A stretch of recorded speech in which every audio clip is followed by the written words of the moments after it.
Tapi sekitar jam 11 malam, tiba-tiba lampu sirine ambulan itu nyala sendiri.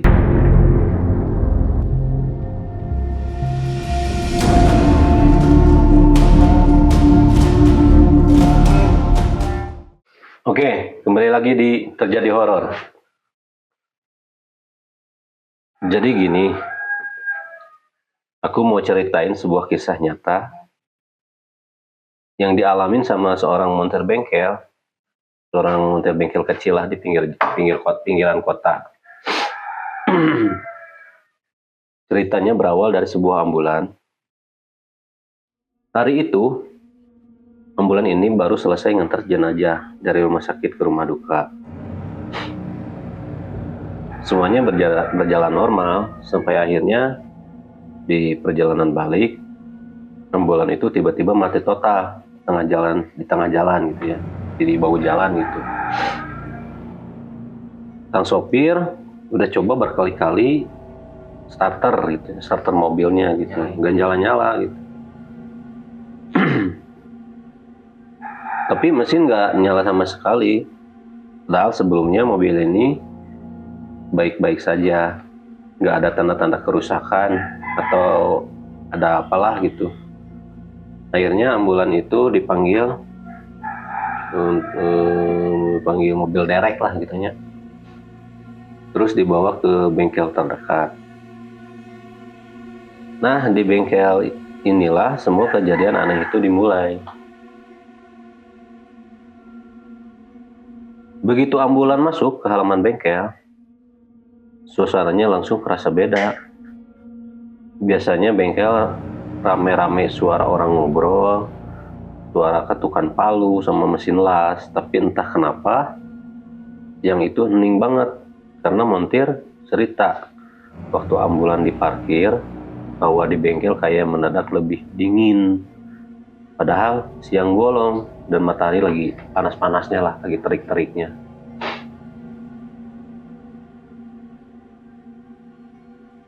Si montir pertama yang ngecek mesin kaget karena mesinnya masih panas banget, kayak mobil baru aja dipakai jalan jauh.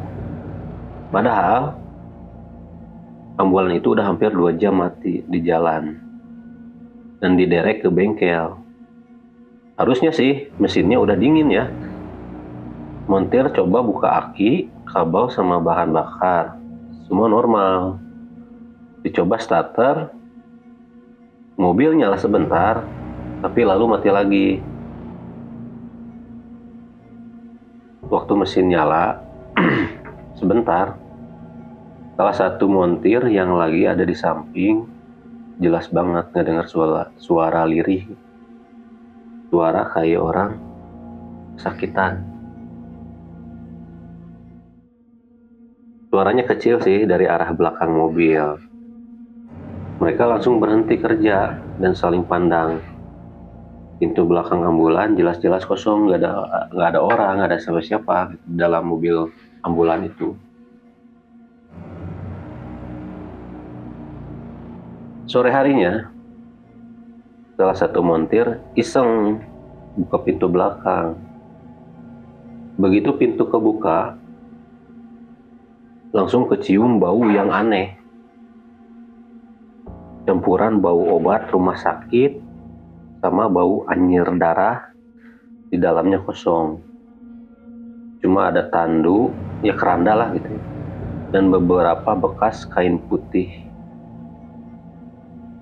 Montir itu duduk sebentar di kursi belakang, lalu buru-buru keluar dengan muka yang pucat si montirnya. Dia bilang pas duduk di dalam, dia jelas banget dengar suara ketukan orang yang lagi ngetuk itu dari dalam mobil. Malamnya bengkel masih buka karena montir-montirnya lembur. Suasananya makin mencekam. Lampu bengkel cuma beberapa bohlam kuning bikin bayangan panjang jatuh ke lantai. yang penuh noda oli, bau bensin dan oli makin menyengat. Setelah ambulan itu diparkir di pojokan, diam aja gitu ya mobil. Tapi sekitar jam 11 malam, tiba-tiba lampu sirine ambulan itu nyala sendiri.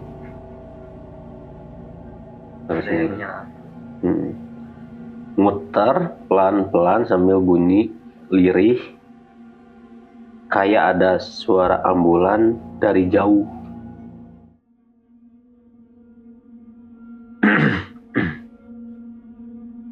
Montir-montir langsung panik.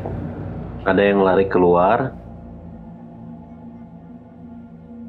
Jadi nggak mungkin ada listrik yang bisa bikin lampu dan sirine ambulannya menyala tanpa sebab.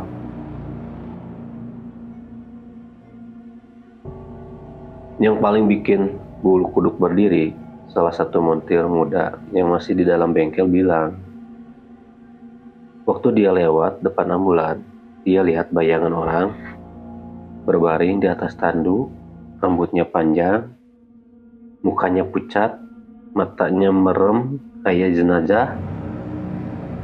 Montir itu langsung jatuh duduk saking kagetnya. Pas dia manggil temennya buat lihat barang bayangan itu, udah hilang. Hilang tiba-tiba.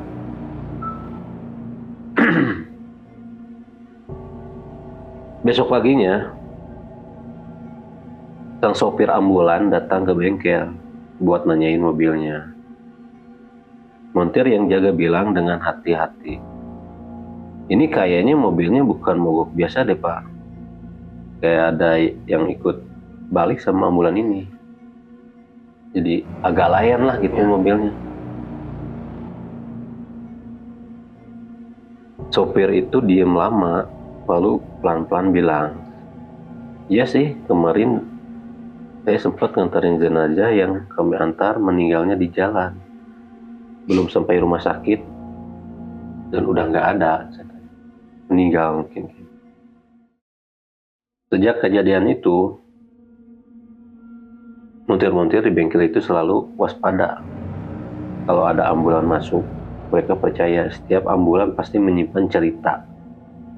Pasti ada suatu yang mistis, yang janggal lah. Karena ambulannya bukan cuma kendaraan biasa. Kadang dia nggak cuma bawa pasien atau bawa pulang jenazah bersama mobil itu. Jadi segitu aja ceritanya. Kalau kalian suka dengan cerita ini, jangan lupa like, komen, dan subscribe untuk cerita mistis lainnya. Kalau kalian pernah punya pengalaman serupa, tulis di kolom komentar ya.